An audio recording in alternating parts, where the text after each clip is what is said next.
Welcome back to Fast Freddy RC, and today we're going to start the build process of the Tamiya BlockHead Motors Edition HotShot II. So before we get started, a couple of things. I want to take you through the manual, and I've always said this in pretty much every video that I do. One of the things I want you to pick up is a full set of ball bearings, and I have them here. You need 13 of the 1150 bearings and 5 of the 850s, which will be a direct replacement to the plastic bushings and brass bushings that come in the kit. So highly recommend that, especially with this being a four-wheel drive kit. It's going to enhance the overall car. It's going to have everything run a lot smoother in the gearbox. The wheels will be nice and free. So I highly suggest doing that for a kit like this. And the other thing is, with everything being so sealed off, if you decide to get bearings at a later date, it's going to take you some time to take the kit apart to do so. So honestly, it really isn't an upgrade. I highly suggest that you get those before you start the build. Now, let's go through this manual. Now, I'm not going to go through this stuff, but we'll get to the first bit. Again, I've said this before on other kits. The fact that they're telling you to charge the battery first, I wouldn't bother. I'm not going to. You can, but we're nowhere near needing that battery charge. So we're going to skip right into step 2, which is attaching the gears. And, you know, right away, if you're thinking about getting bearings, you kind of need to do this right away, because our first real step, you've got to put in a lot of bearings here. You've got the 850s, you've got your 1150s, and we've got to do that all the way through building this kit. So this will be the first thing we do. Then in step 3, the rear gearbox, well, we're going to need to put both halves together. That's going to be, I believe, part of the stabilizer system when we get to it. What's interesting is there's a thread lock that says separately available. Now, when I'm building the Super Sabre kit, we don't have that. And that's a different part compared to what's on the Super Sabre II, considering the gearboxes are pretty close. But anyways, let's move on. So step 4, attaching the pinion gear. So we're going to be doing that. Then when we're going to go to step 5, we're going to be attaching the motor. And this has a very similar setup to how we set up the Super Sabre for the pinion mount. So we'll get into that when we get to that step as well. And you can see that there's some options here in terms of the pinion that are available, and all of the placements and how it would fit. But we'll talk about that more as we go into the various steps. Then in step 6, attaching the gears. Well, same thing. We're going to be working with some gears, some bearings, etc. And you can see all that's got to go into that front gearbox.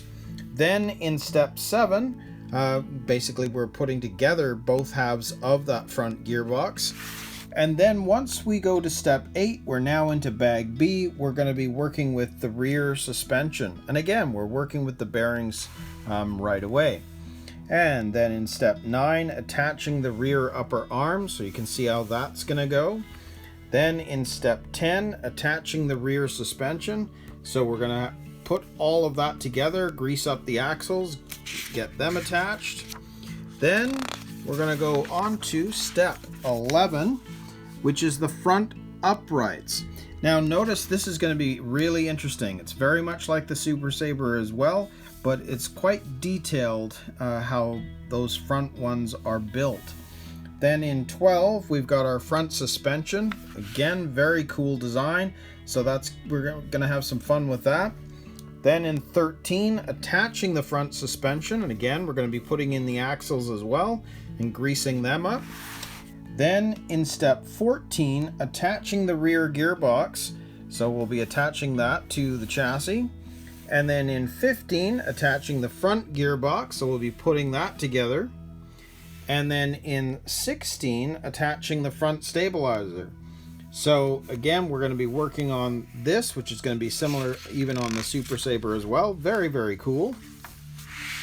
Then in step 17, checking the RC equipment. Well, by this time you can get your battery charged because we're going to need to make sure that the servo is in neutral before we attach any of these servo saver pieces.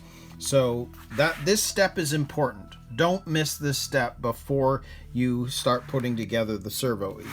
You'll see why as we go along. Then in step 18, attaching the steering servo. So we're going to be working with the threaded shafts, getting the arms at the correct lengths. And it looks like we're going to put them into a mechanism box. Very cool. And then in 19, attaching the RC equipment. Well, a lot of this stuff is all going into this mechanism box. Very interesting. Then we're going to move on to step 20 and attach the mechanism box. And you can see that how this is going to go. The box itself is going to be screwed together with that top portion. And you'll see here that they're showing a Tamiya speed controller and it's all going to fit nicely. But a lot of you, including me in this case, there's going to be a Hobby Wing speed controller. And we're going to have to figure out a different placement because it is not going to fit here properly. So if you have a Tamiya speed controller, this is great. If you don't, we're going to have to figure out a different placement. So we'll get to that when we get to that step. Then in 21, we're going to be attaching the driver figure. And notice here that because this is the BlockHead Motors edition, there used to be the resistor that took away the heat from from the motor back in the day. Well, they've actually created a resistor plate to take it's a fake one, that make it look like there's the old style in there, which is kind of cool actually. I kind of like that. We'll see how that looks when we get to that step. Then in 22, the roll cage, we're gonna have to build that, and we're also gonna have to cut out the netting because that's all going to attach to the sides. Very similar to the BlockHead Motors Wild one that I've built. So we're gonna be working on that. Then in 23, we're going to attach the roll cage to the chassis. And then if we move over to 24, we're going to be working on the rear dampers. So these are the oil-filled shocks. So we've got to put a lot of this stuff together, oil up the O-rings, etc. Then in 25, same thing again. We're going to be putting together the front dampers, which really it's just a front damper, not zzz. And then in 26, we're going to be adding the damper oil and getting those oil-filled shocks ready to be installed. And then of course in 27 we've got the rear dampers, so we're going to be installing those. And of course there's different spacers, so depending on what kind of suspension you want, but we'll talk about that more as we get into that step. And then for 28, the front damper, well, we're going to put that together, same thing with the spacers. And then in 29, we're actually going to attach that front damper to the chassis. Then in 30, we're going to be attaching the front bumper. That'll be a fairly simple step. Then in 31, we're going to be attaching the underguard, which is also going to be part of how we're going to get to the battery compartment on this kit, I believe. And then in 32, we're going to be working on the wheels. So we're going to be putting both the front and the rear wheels into the tires. And then in 33, we're going to be attaching those tires and cleaning up cables by the looks of it. It's really an interesting design that they have for the wheels, which you only typically see, I think, in this sort of the HotShot family. Then we're going to move on to step 34. Now this is where it's obviously going to be different because this is set up as though you are going to paint it all. Well, as we know with the HotShot edition, it's already pre-cut, pre-painted, and really the only thing we're going to need to do is decal it up. So these steps we're kind of going to be bypassing until 37, where you can see we've got to start installing all of the decals. Very, very cool. So we'll do that at a later date. Then in 38, we're going to be working with the light pods. This is a very similar step to the Wild one, I'm not going to be installing the LEDs, the LEDs at this point, but I'll still put everything together as normal. I don't know if I'm going to get LEDs at all, but we'll see. So then you've got the number plates that are going to have to be put together, and we're going to have to put holes, so I'll be pulling out the body reamer for that. And then in 39, the body.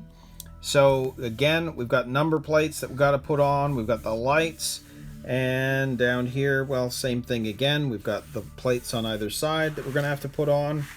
And then in step 40, we're going to be attaching the wing. So you can see how this is going to be installed to the chassis. Very, very cool. And there's a couple of other pieces that we're going to need to add to this as well. And then moving on to step 41, attaching the rear guard. So this is the rear guard that we're going to have to put onto the back. And then 42, it's showing you how we're going to be attaching the body to the chassis. And it looks like we've got some body pins in there as well. And then, oh, you've got the wire. We can have the sticker and wire antenna. I'm going to put the dummy antenna on. I always like that look. So that'll be done, all put together for step 42. And then in step 43, it's all about installing the battery pack, which also means that I believe that is the last step. Yes, it is. So then we will have completed the build at this point. So that is the overview of the manual for the HotShot II BlockHead Motors edition. So if you are planning on following along with me, be sure to subscribe. Be sure to click the notifications button as we go along with this. I'm going to be trying to get a number of these videos out fairly soon. So that I know there's a few of you that are interested in seeing this build, so I really want to get some videos out ASAP, so I'm going to do my best. So we're all set, and again, remember, make sure that you get the full set of bearings before you get started, and then we'll be all set to go. So until next time, we'll see you in another video.